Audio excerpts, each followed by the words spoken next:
जन अदालत न्यूज़ से मैं हूँ राजा भैया पाल और इस समय आपकी जन अदालत न्यूज़ में आज हमारे बीच में एक ऐसा फरियादी हमारे बीच में मौजूद है जो पिछले 1 साल से लगातार परेशान है, न्याय के लिए भटक रहा है। ना तो हस्तिनापुर की पुलिस उनकी कोई सुनवाई कर रही है, सगे भाई ने इनकी ज़मीन पर इनको ज़मीन जोतने से ये परेशान हो रहे हैं, न्याय मांग रहे हैं, लेकिन इनको न्याय नहीं मिल रहा है। समस्या के लिए हमारे बीच में बैठे हुए हैं। क्या नाम है आपका? मेरा नाम राय सिंह है। राय सिंह कुशवाहा? हाँ, राय सिंह कुशवाहा हूँ। चक्कुंदारा मेरा गांव है। कौन सा थाना लगता है? हस्तिनापुर थाना है जी। तो मैं चाहता हूँ प्रशासन से कि मेरे को न्याय मिलने का कोई रास्ता दें, जिससे मेरे भाइयों ने मेरे खेत को बंजर पड़ा है उसकी मौके पर जांच करी जाए पटवारी के द्वारा, तहसीलदार के द्वारा, कि अन्याय हुआ मेरे साथ क्या नहीं हुआ। मेरे भाइयों ने घरू बंटवारे में मतलब मेरे को जगह दी और फिर उसको बाद में जोतने नहीं दिया और मेरे को रास्ता रोक दिया गया। फिर मैंने मतलब एप्लीकेशन दिया है थाने में, थाना सुनता नहीं है। और मैंने अभी मकान रुकवाने की स्टे ली है, तो स्टे लेने के लिए आज वो आए थे दीमान जी हस्तिनापुर से। तो मेरे भाइयों ने मेरे को देख करके वो गाड़ी गलौज किया कि अब जान से मार दे, उसके घर में तारों डाल दो और जाने मकान रोको तो रोको कैसे। तो मैं चाहता हूँ कि श्रीमान जी महोदय तहसीलदार से और सोई में एसपी साहब से और प्रशासन थाना हस्तिनापुर से कि मेरे को जल्दी से जल्दी न्याय दिया जाए और मेरी समस्या पर गौर किया जाए। अगर मेरे भाई अगर मेरे साथ को अगर मारा कुट्टी करते हैं कि मेरे को धमका करके मेरी ज़मीन छीनना चाहते हैं, उस पर सख्त कार्रवाई करें। जी। कौन से गांव में आपकी खेती है? मेरी चक्कुंदारा में ही है। जी। आपके कितने भाई हैं? 4 भाई हैं हम।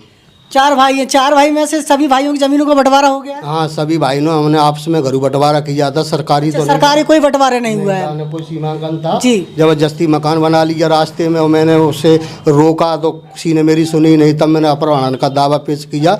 अब स्टे मिल गई है तो अब मेरे को मारने की धमकी दी जा रही है और भयंकर मेरे से गाली गलौज किया जा रहा है कि इसको साले को मार दो, ये कर दो। और एन दीमान जी के सामने हुआ था। आपने थाने को कब कंप्लेंट की थी? मैंने थाने को करी थी क्या तारीख की में आवेदन कुछ दिन हो गए। अच्छा, कुछ दिन पहले आपने रिपोर्ट दर्ज कराई थी?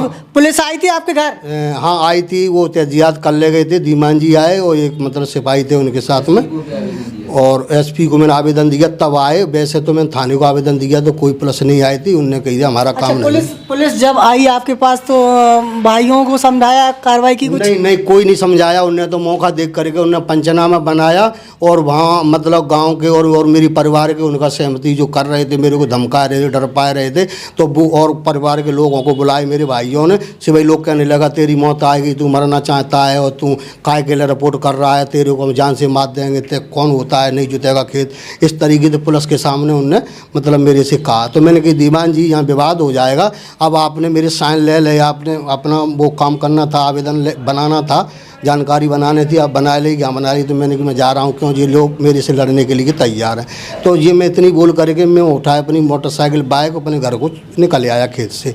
इसको अभी तो आपका घर बंटवारा हुआ था, शासन के यहाँ अपील किया आपने? हाँ, बंटवारे की अपील जब करूँगा, जब वो भाई जाएंगे तब शासन कहेगी कि इस पर सभी भाई एक साथ जाएंगे तब? हाँ, तब हो पाएगा। सहमति का बंटवारा हो जाए तो उसमें न्याय मिलेगा। अगर एक पक्ष कराता हूँ तो फिर ये मेरी जगह जगह फिर गोल रोकेंगे, उसमें रास्ता नहीं मिलती है। तो मैं चाहता हूं कि वे लोग राजी हो जाएंगे जिस दिन मतलब सहमति बंटवारा तहसील में जई केस के साथ में हो जाएगा, तब मैं उसका राजीनामा पेश करूंगा। जब तक सहमति बंटवारा नहीं देंगे ये लोग तब तक मैं स्टे है। आपके भाई अभी आपको धमकी दे रहे हैं? हाँ, बिल्कुल मारने की धमकी। अगर कुछ हो गया, इनने मेरे को अगर मारा, मेरे बच्चों को मारा, कि मेरी बीवी को मारा, तो इसका जिम्मेदार मैं एसपी साहब को ठहराऊंगा। मैं एक आवेदन एसपी साहब पर रक्षा के लिए अपना बनवाऊँगा। जी, एसपी साहब आपको सुन रहे हैं, क्या कहना चाहेंगे? एसपी साहब को मैंने अभी रक्षा व्यवस्था का आवेदन नहीं लगाया। वैसे तो मैं लगाया है कि मेरी ज़मीन पे विवाद हो रहा है, तो उनने मतलब पुलिस को भेजा था। आज मेरे को बहुत कड़ी धमकी देगी जब मकान की स्टे ली और मकान को रुकवाया रास्ता मांगने के लिए। तो आज मेरे से ये कहेगा अब तेरी मौत आ गई। तो मैं चाहता हूँ कि मैं सवेरे एसपी साहब को एक आवेदन करूँगा कि मेरी सुरक्षा व्यवस्था जारी करी जाए, मेरे भाइयों को रिमांड पर लिया जाए कि ऐसे ज़बरदस्ती मेरी ज़मीन पर अपहरण क्यों किया जा रहा।